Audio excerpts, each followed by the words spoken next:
Mic दे दीजिए, एक line में गा दो आपके लिए। फरमाइश है हमारे भाइयों का, एक लाइन आकर के गा, खगड़ा होकर गा दीजिए। मैं कुछ गलत नहीं गाऊंगा आपके लिए, आइए। अब नहीं, मैं कभी गलत गाता हूँ, आपको सी है ना, इधर आ जाइए। नहीं, सी रखिए।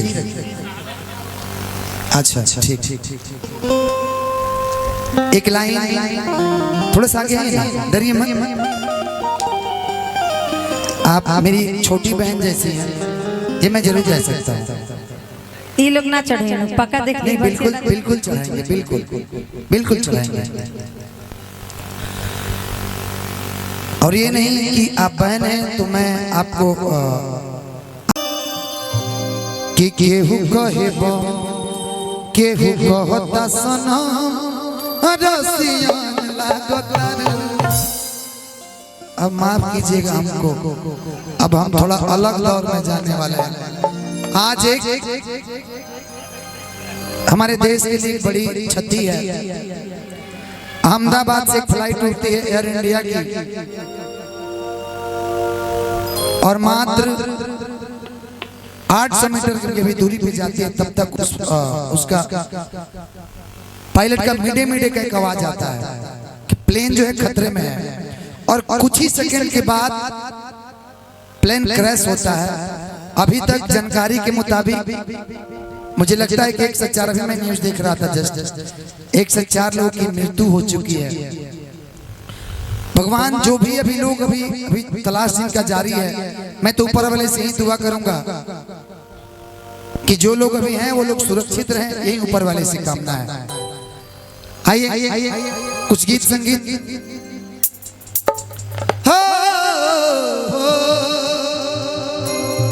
अब जाके सही है।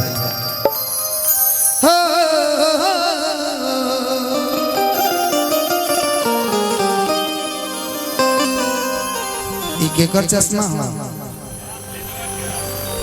कहता नहीं, खरन तो झरिए गए, रेहू में के सब झर गया। इकालिया कि चश्मा लगा के सोम लगता। हमारे भाई लोबा, अगर करीना जी सविता जी अगर आ जाए डुएट गावे खातिर 2-3 गीत गा दी तो एंजॉय उतने मौज है ना। चाहते हैं लोग डुएट ना, मैं बलगटी नहीं गाऊंगा, टेंशन मत लीजिए, साफ सुथरा गा दूंगा। कि चश्मा लगा के हे निशाम लगता कि साउथ वाला हीरो से ना कम लगता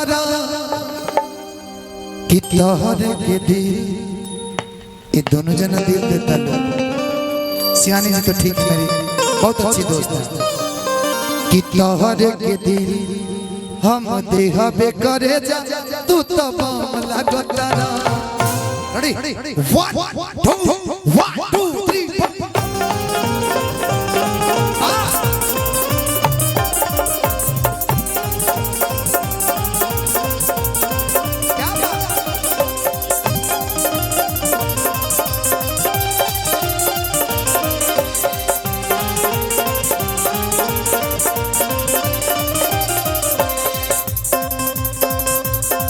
आज चश्मा लगा के है सोम लगता।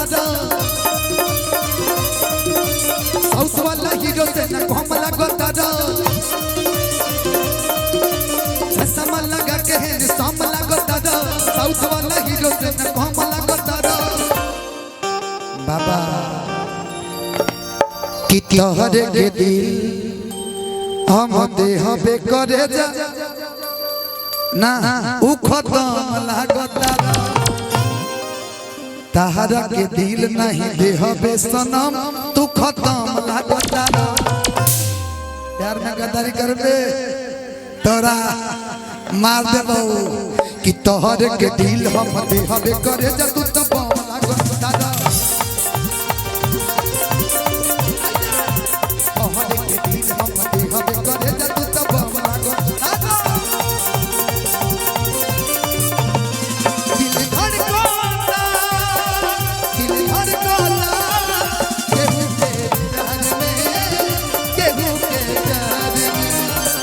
केहू के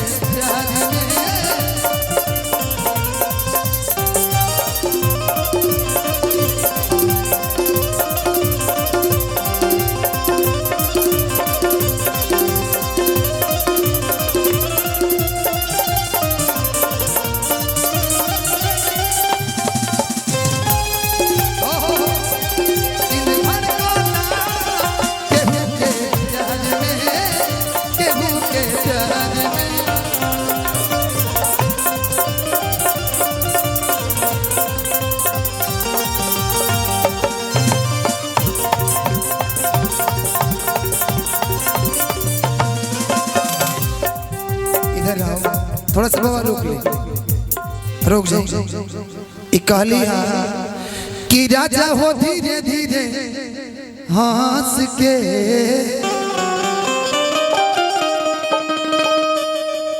कि आजा न कोरवा में कस के कि मुस्कान मरला सीधा जान मरला कि जानी कही के करे जा अजमान कढ़ला कि सेठ के दाढ़ी चमचम लगतरा कि हम हेम मालिन तू धर्म लगतरा कि तोहरे के दे हम देहबे करे जा तू तो बम लगतरा कि राजा हो धीरे धीरे हंस के रहेला दिलवा में हंस के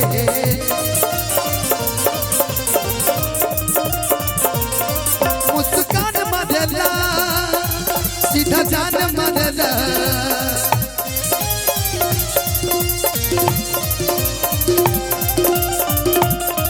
जान वही के करे जाया जे मान करेला आधे सेट करके दाढ़ी चमचम लगता हम हेम मालिन तू धर्म लगता अजे सेट करके दाढ़ी चमचम लगता हम हेम मालिन तू धर्म लगता हम बुझता नहीं रमेश भैया शाबाश कि तोहरे के दिल हम देहबे करे जा तू तो बम लगता कि तोहरे के दिल हम देहबे करे जा तू तो बम लगता तोहरे के दिल हम देहबे करे जा तू तो बम लगता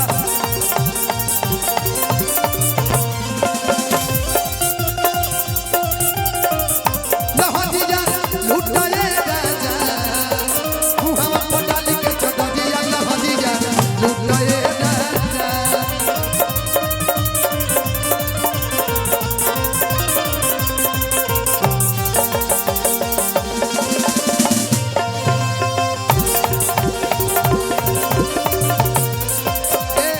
बाबा रुक जाओ रमेश भैया की हई बिलरनु दहिया के अगर नेताजी बिलार के अगर रखवारी करे के दही के दे दी तो छोड़ी उछलिए खींच ली पूरा की हई बिलरनु दहिया के अरे रखवार बराजा तो जब ना बिलार के छोड़ के गइल बड़ा वो बिलार वो हुआर हो गइल बा की हई बिलरनु दहिया के अरे रखवार बराजा हाई बानर की हाई बानर नारियल फोड़े पर तैयार बरजा अरे तैयार बरजा की हाई बिलरनु दहिया के ओ हाई बिलरनु दहिया के रखवार बरजा हई बिलरनु दहिया के रखवार बरजा ए राजा तू नाई बते कब शिखर पर चढ़ जाई ई कबो कबो दाढ़ी पर चढ़ जाता बिना बिना पानी के हई बानर नारियल तैयार बरजा तैयार बरजा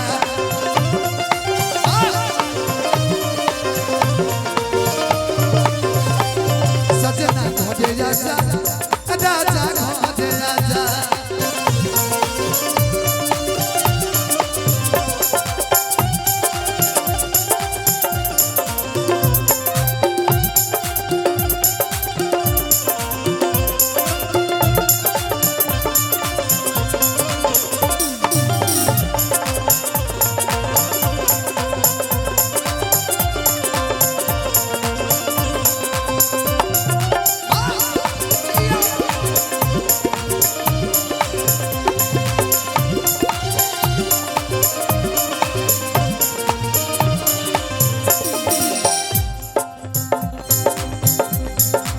और देखा दे राजा ए राजा रौदा बगिया में आइया होता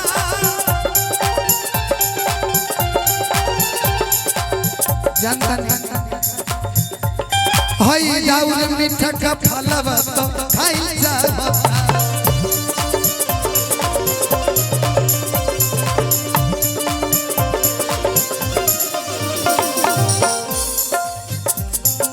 ए राजा रौदा बगिया में आई जा होता हई दाऊद मीठा का फलवा खाई जा होता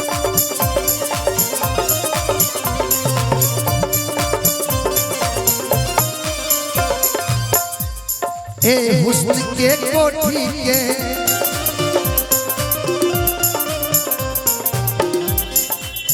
आदरणीय के गार्जियन नेताजी श्रीकांत तिवारी जी की तरफ से आशीर्वाद मिलल दिल से अभिनंदन बा ए हुस्न के कोठी के पहरेदार बराजा ओहे बन रहा हुस्न के कोठी के पहरेदार बराजा ए हुस्न के कोठी के पहरेदार बराजा ओ बानर के क्या बुझाई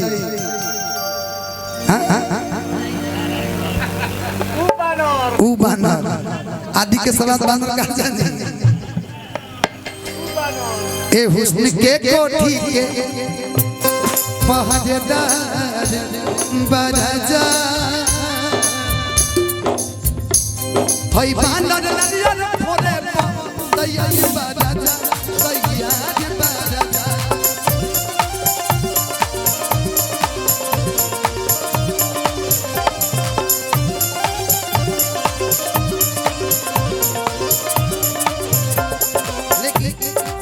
नेताजी अगर हमरा गाँव के तो हम कहो किसको दिल दिया जाए दिल दिया जाए सोचना जरूरी है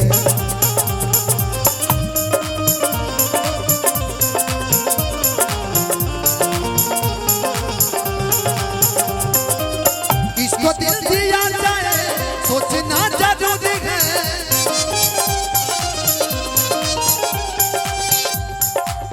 ये भी दर्द ऐसा है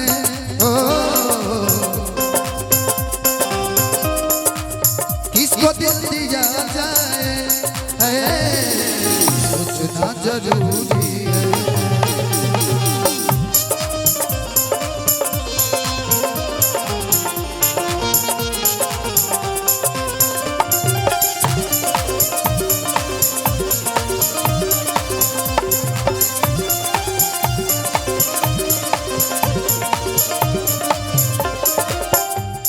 सुना लागता नदिया के फूट जाए लागता कहीं भैया भैया लागता कहीं नदिया फूटिया सैया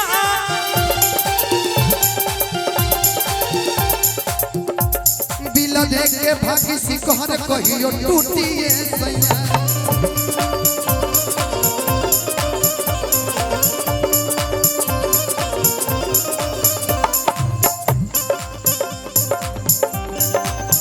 सरमा धनंज के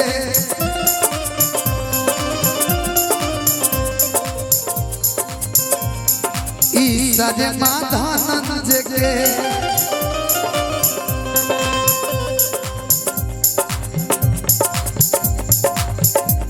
खाली डाढ़ नवाला के दरकार महाराजा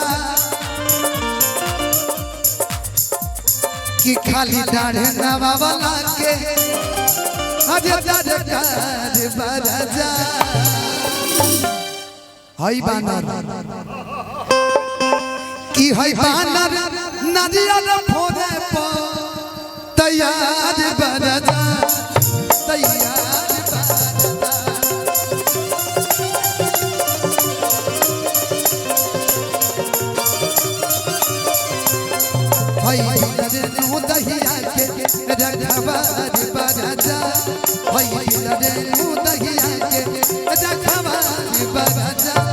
भाई बानर नरियल फोड़े तैयार बाजा तैयार बाजा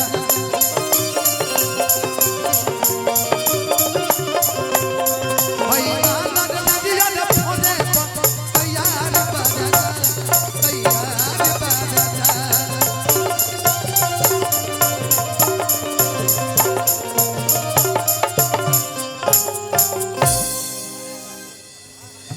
बहुत बहुत धन्यवाद। करीना जी, सविता जी आई हैं। क्या आदेश है? जैसा आदेश हो उस आदेश का पालन किया जाएगा। अच्छा तो मैं मंच दे दूं कुछ देर के लिए आपको, आप गा लीजिए एक गाना, लेकिन वो जरूर जरूर सुना दीजिए। 1 मिनट के लिए ना, 1 मिनट के लिए आ जाइए, आप ही आ जाइए।